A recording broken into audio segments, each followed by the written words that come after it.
প্রতিদিন আমি কিভাবে 1 ঘন্টার মধ্যে অগোছালো ঘর পরিষ্কার করি। রাধে রাধে বন্ধুরা, কেমন আছো তোমরা সবাই? আশা করি ভীষণ ভালো আছো। আমরাও কিন্তু খুব ভালো আছি। আজকে হচ্ছে শনিবার, তোমাদের সাথে নিয়ে আজকের ব্লগটা শুরু করছি। সাথে থাকো, আজকের ব্লগটা তোমাদের খুব ভালো লাগবে। সকালবেলা উঠে ঠাকুরকে প্রণাম করে জানলা দরজাগুলো খুলে দিচ্ছে। এইদিকে দেখো, বাবান সকালবেলা উঠে ওর তো ব্রাশ হয়ে গেছে, আমার আগেই উঠেছিল। উঠে ব্রাশ করে এখন ছাতু খাচ্ছে আর ল্যাপটপে হচ্ছে মহাভারত দেখছে। তোমাদের তো বলি বাবার মহাভারত দেখে প্রত্যেকটা দিন, তো সেই জন্য আজকে ও ছাতু খাচ্ছে। আমি বললাম বিছানায় বসে খেতে হয় না, খেয়েও না, তবু শুনলো না, বসে মানে শুয়ে শুয়ে খাচ্ছে আর দেখছে। তো যাই হোক, এদিকে সব জানলা দরজাগুলো খুলে দিয়ে তারপরে হচ্ছে এখন বিছানাটা গুছিয়ে নিচ্ছি, নিয়ে তারপরে কাজ করব অন্য কাজগুলো। আজকে কিছু ঘর বাড়িগুলো একটু পরিষ্কার করতে হবে, অনেক দিন ধরে পরিষ্কার করা হয়নি, সে মোছা হয়নি অনেক দিন ধরে। তো আজকে হচ্ছে মুছবো, তো এই দিকটাকে গুছিয়ে নিই। তারপরে হচ্ছে প্রথমে এই যে বিছানাটা একটু ভালো করে গুছিয়ে নিলাম, নেওয়ার পর আলনাটা একটু গুছিয়ে নেবো। এই যে জামা কাপড়গুলো দেখো কীভাবে হয়ে আছে, একটু গুছিয়ে না নিলে না ভালোও লাগে না, সবসময় এই অগোছালো জিনিসটা এই গুছাই রাখার চেষ্টা করি একটু একটু করে ঘর বাড়িগুলো। তো এই যে প্রথমে চুড়িদারটা ছিল ওইটা, তো সেটা ভালো করে ভাঁজ করে গুছিয়ে নিলাম, নিয়ে তো এইদিকে সব জিনিসগুলো একটু গুছিয়ে নেওয়ার পর তারপরে হচ্ছে এখন ঝাড় দিচ্ছি। আর বাবানের বইগুলো রাতেই গুছিয়ে দিয়েছিলাম, তো সেই জন্য এখন আর বাবানের বইগুলো গোছালাম না। এখন তো আবার পড়তে বসবে, আর গোছানোই আছে দেখে আর গোছায়নি। তো যাই হোক, এদিকে ঘর বাড়িগুলো ঝাড় দিচ্ছি। আর বাবান তো সকালবেলায় দেখলে ও হচ্ছে ওখানে শুয়ে শুয়ে হচ্ছে ল্যাপটপ দেখছে আর হচ্ছে ওই ছাতু খাচ্ছে। তো বাবানের বাবা বাইরে কাজগুলো করছে, উঠানটা ঝাড় দিয়ে দিচ্ছে। তো ওই বললো আমাকে, তোমাকে উঠান ঝাড় দিতে হবে না, আমিই দিয়ে দেবো। তো সেই জন্য বাবানের পাপাই আজকে উঠানটা ঝাড় দিয়েছে, আমি আজকে আর দিইনি, আমি শুধু ঘরের ভেতরটাই ঝাড় দিয়েছি। তো বাবানের দিকে খাওয়া হয়ে গেছে, আমি বাবানকে বললাম পড়তে বসো। তো বাবানের পাপা আবার হচ্ছে ওখানে উঠানটা ঝাড় দিয়ে বাবানকে কয়েকটা কোশ্চিন করে দিল, কারণ বাবানের তো পরীক্ষা চলছে আর আজকে আবার বাবানের পরীক্ষাও আছে। আমাকে আবার আনতে যেতে হবে, মানে বাবানের পাপা তো নিয়ে যাবে, আমাকে শুধু আনতে যেতে হবে। তো সেই ছুটি হয়ে যাবে, বেশিক্ষণ হবে না, 1.5 ঘন্টার পরীক্ষা। ওই 12:30টার দিকে ছুটি হবে, 50-এর মধ্যে হচ্ছে। 100-এর মধ্যে যেগুলো পরীক্ষা ছিল ওগুলো সবকটাই হয়ে গেছে, এখন যে কটা বাকি আছে মানে 50-এর মধ্যেই হচ্ছে। তো সেই জন্য হচ্ছে বাবা যাবে পরীক্ষা দিতে। তো এদিকে ঘর বাড়িগুলো ঝাড় দিলাম, তো এখন মুছে নিচ্ছি। সেই সোমবার দিন মোছা হয়েছিল, তারপর এই কদিন আর মোছা হয়নি। এই সব মঙ্গলবার গেল, বুধবার গেল, বৃহস্পতিবার গেল, শুক্রবার গেল, মোছা হয়নি। তো ভাবলাম আজকে মুছি, আবার নয় 2 দিন 3 দিন পর আবার মুছে নেব ঘরগুলো।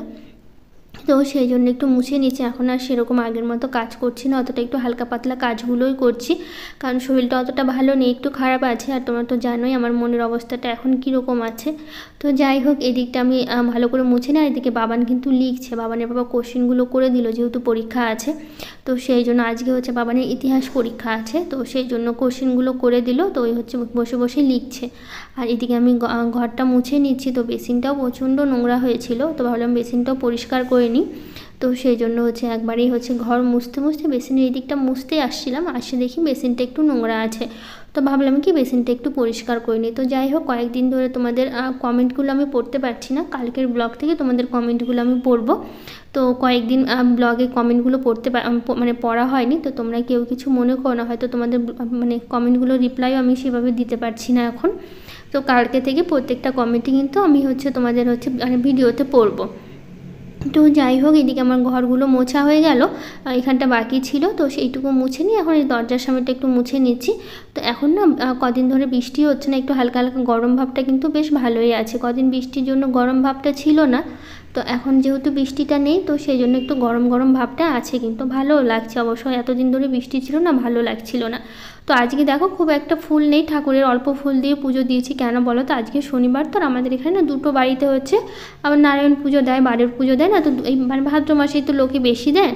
তো সেই জন্য হচ্ছে 2টো বাড়িতে পুজো করছে। তো আমাদের এখানে সকালবেলা এসে ফুল নিয়ে গেছে, তো আমি তোলার আগেই ফুলগুলো নিতে এসেছিলো।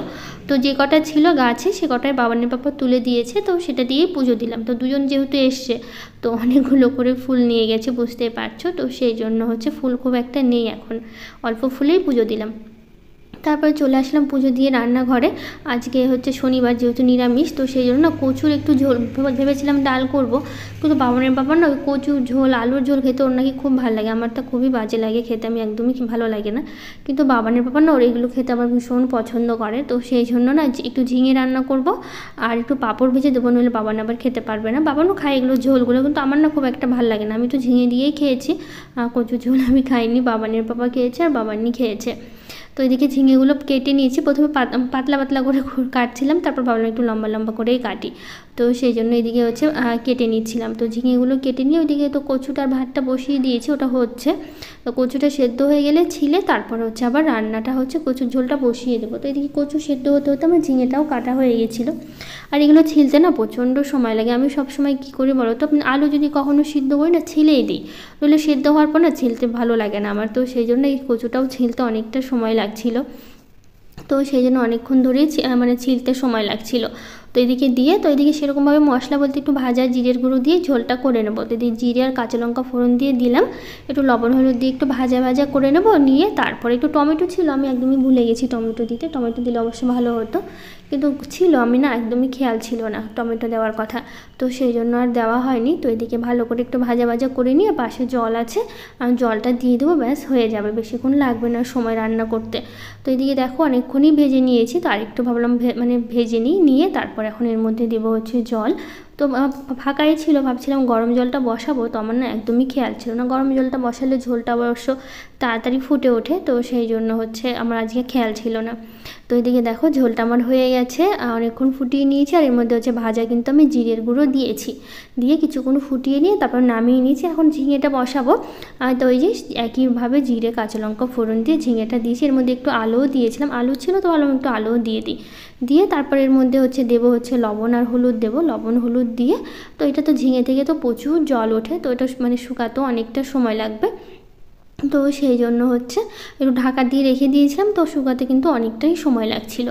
তো ঝিঙে থেকে তো জানোই কতটা জল ওঠে, তো অনেকক্ষণ নাড়াচাড়া করে এর মধ্যে একটু হালকা ভাজা জিরের গুঁড়ো রেখে দিয়েছিলাম, এর মধ্যে একটু দিয়ে দিয়েছি, ব্যাস হয়ে গেছে। তো দেখো ঝিঙেটা কিন্তু আমার একদমই হয়ে গেছে, কতটা ছিল আর কতটুকু হলো, রান্না করতে করতে কিন্তু অনেকটাই কমে যায়। তো এদিকে আমি হচ্ছে ঝিঙেটা নামিয়ে নিয়েছি, এখন হচ্ছে কয়েকটা পাঁপড় ভাজবো, কারণ বাবান আবার এই ঝিঙে দিয়ে খেতে পারবে না, কচুর ঝোল দিয়ে একটু পাঁপড় ভেজে দিলে না এগুলো দিয়ে বেশ সুন্দর খেয়ে নেবে, বাচ্চা মানুষ তো একটু ভেজে টেজে দিলে কিছু ভালো লাগবে। তো যেহেতু দুটোর মধ্যে আলু দিয়েছি তাই আলু আর ভাজলাম না, ঝিঙে তো অল্প আলু দিয়েছি আর কচুর ঝোলেও অল্প আলু দিয়েছি, তো সেই জন্য ভাবলাম কি আর হচ্ছে আলু দেবো না, মানে আলু ভাজবো না, একটু কয়েকটা পাঁপড়ই ভেজে নিই, তাড়াতাড়ি হয়ে যাবে।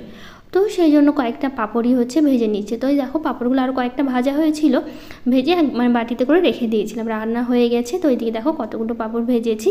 তো এদিকে এখন একটু ভালো করে মুছে নিয়ে দিকটা ভালো করে মুছে নিয়ে তারপরে হচ্ছে আবার একটা পার্সেল আসছিলো, তোমাদের তো কালকের ব্লগে দেখিয়েছিলাম চুড়িদারটা, যে আরও দুটো চুড়িদার আসবে, 3টে একসাথে অর্ডার দেওয়া হয়েছিল, আর কী জন্য দেওয়া হয়েছিল সেটাও বলেছিলাম তোমাদের। আসলে এখন আর কি বলবো বলো সেই বিষয়টা নিয়ে, তো এখন আর কিছু বলছি না। তো যাই হোক, তোমরা তো বুঝতেই পারছো কী কারণে অর্ডার দিয়েছিলাম।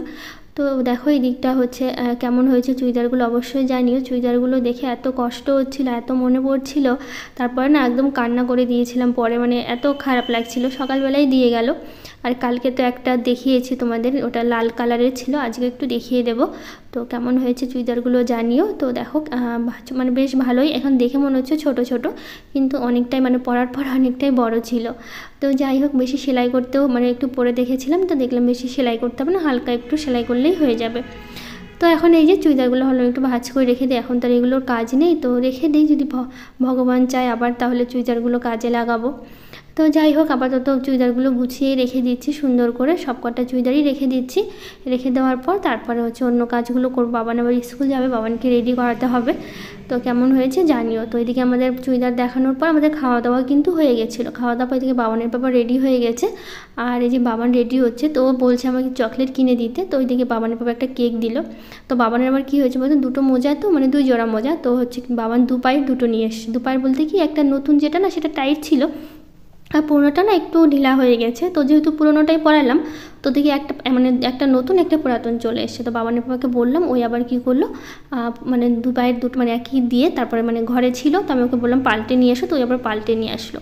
নিয়ে আসার পর তো এদিকে বাবানকে রেডি করে দিলাম। তারপরে বিকেলবেলা একটা দাদা এসেছিলো আমাকে দেখার জন্য, তো বাবানের বাবা স্কুল থেকে আসার সময় মিষ্টি নিয়ে এসেছিলো, আজকে শনিবার তো তাড়াতাড়ি চলে এসেছিলো। তো যাই হোক, এদিকে ওই দাদাকে দিচ্ছি, বাবানের পাপাকে দিচ্ছি, আর বাবানকে দিচ্ছি। এখানে হচ্ছে ওই যে ছানার জিলিপি, একটা সুগার ফ্রি মিষ্টি, আর একটা ধোকলা নিয়ে এসেছিলো। তো ধোকলাটা এভাবে সাজিয়ে দিচ্ছিলাম, যেহেতু ধোকলার সাথে ভুজিয়া তারপরে যে চাটনিটা দিয়েছিল সাথে, তো সেই জন্য ভালো একটু সাজিয়ে দিলে দেখতে বেশ ভালো লাগে। তো লঙ্কাও ছিল, আমি আবার লঙ্কা দিতে ভুলে গেছিলাম, পরে আবার বলেছিলাম লঙ্কা নিবে নাকি, তো নিল, তখন আবার পরে হচ্ছে লঙ্কা দিয়েছিলাম। তো